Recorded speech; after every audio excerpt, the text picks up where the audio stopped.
¿Cuánto dinero es necesario para comprar el silencio de un mundo que te observa cada segundo de tu vida? Imagina ser el dueño del aire que respira la música pop. Imagina que cada vez que alguien, en cualquier rincón del planeta, escucha una canción de los Beatles, una moneda de oro cae directamente en tu bolsillo. Michael Jackson logró ese nivel de poder, un nivel que ningún artista había soñado antes. Pero mientras el mundo lo veía bailar en la cima de una montaña de diamantes, el suelo bajo sus pies se estaba convirtiendo en arena movediza. En junio de 2009, el rey del pop no era un hombre libre, era un activo financiero de $500 millones rodeado de buitres que esperaban su último aliento para cobrar sus deudas. Hoy vamos a descubrir cómo la mayor estrella de la historia terminó siendo prisionero de su propia fortuna y vamos a descifrar la maquinaria que lo empujó hacia un abismo del que no hubo retorno. Prepárate, porque lo que estás a punto de ver es el manual de cómo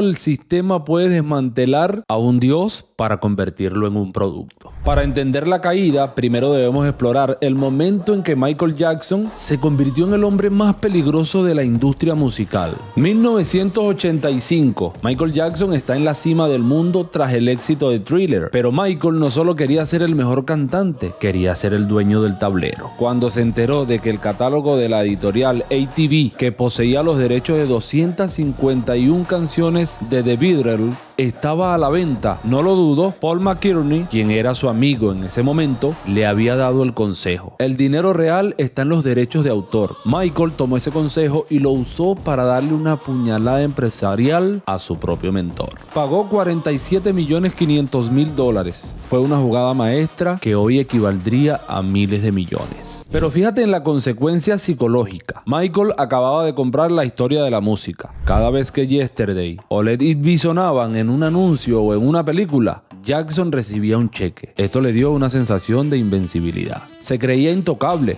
Pero en el mundo de las altas finanzas, cuando te vuelves demasiado grande, te conviertes en un problema para los que realmente mueven los hilos. Sony empezó a mirar con recelo ese poder. No querían un socio, querían un dueño. Pero el verdadero enemigo no estaba en las oficinas de Sony, estaba dentro de Neverland. Mantener una mentira de $1.000 millones cuesta más que el dinero, cuesta la cordura. Neverland no era una casa, era un estado mental de 1.100 hectáreas en California. Michael construyó un mundo donde el tiempo no pasaba, un zoológico con elefantes y jirafas, un parque de diversiones con una noria que funcionaba las 24 horas y una estación de tren privada. Mantener esta fantasía costaba $10 millones al año solo en salarios y electricidad, pero aquí es donde debemos revelar la grieta en el muro. Michael no tenía ingresos fijos que cubrieran ese nivel de gasto. Empezó a vivir de préstamos bancarios. Usaba su catálogo de los Beatles como garantía para pedir créditos de 10, 20, 50 millones de dólares. Se convirtió en el cliente favorito de los bancos de Wall Street porque sabían que si Michael fallaba en un solo pago, ellos se quedarían con los derechos de las canciones más valiosas del mundo. Jackson estaba gastando el dinero de su futuro para mantener un presente que se caía a pedazos. Cada juguete nuevo en Neverland era un clavo más en su ataúd financiero.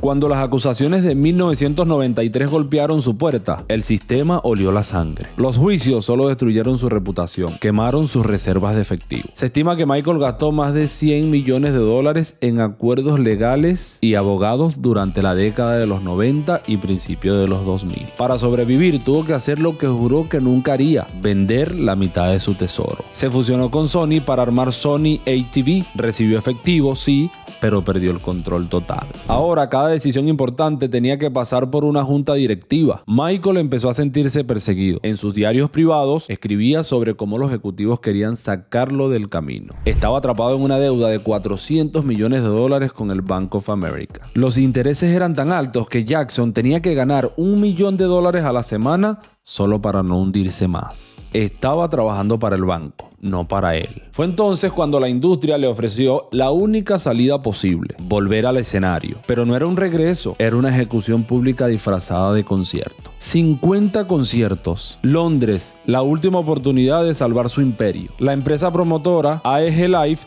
puso sobre la mesa un contrato que era una sentencia de muerte. Si Michael cancelaba, perdía lo poco que le quedaba de Neverland y sus activos. Jackson sus 50 años, pesaba apenas 50 kilos. Estaba débil, sufría de dolores crónicos y no podía dormir. En los ensayos, los testigos dicen que parecía un fantasma, pero la maquinaria no se detenía. Había miles de millones en juego, en entradas, merchandising y derechos de televisión. Vamos a revelar la cruda realidad de esas noches en Los Ángeles. Michael dependía del Propofol, un anestésico quirúrgico para poder apagar su cerebro unas horas. El rey del pop estaba ensayando pasos de baile imposibles mientras su corazón gritaba por un descanso. La presión de no fallarle a sus hijos y de no quedar en la calle lo empujó más allá de lo que cualquier ser humano puede soportar. El 25 de junio de 2009, el corazón de Michael simplemente se rindió. El sistema finalmente obtuvo lo que quería, un catálogo libre de un artista rebelde y una explosión de ventas póstumas que pagó todas las deudas en menos de 12 meses. La historia de Michael Jackson no es la historia de una estrella del pop, es la advertencia final sobre nuestra propia naturaleza. Subestimamos el costo de crear dioses humanos, nos fascina ver a alguien llegar a la cima, pero ignoramos que a esa altura el aire es irrespirable.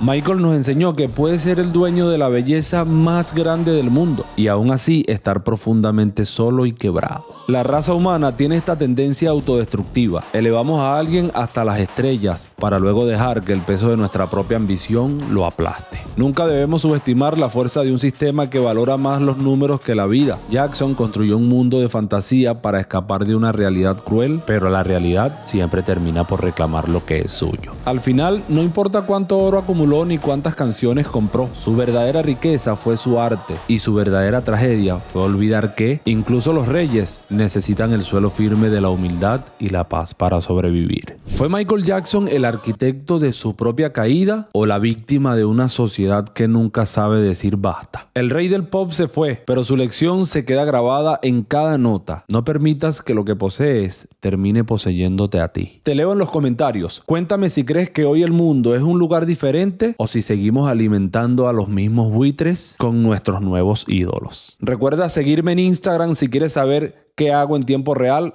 en @FredInvierteOficial. Nos vemos en el próximo video.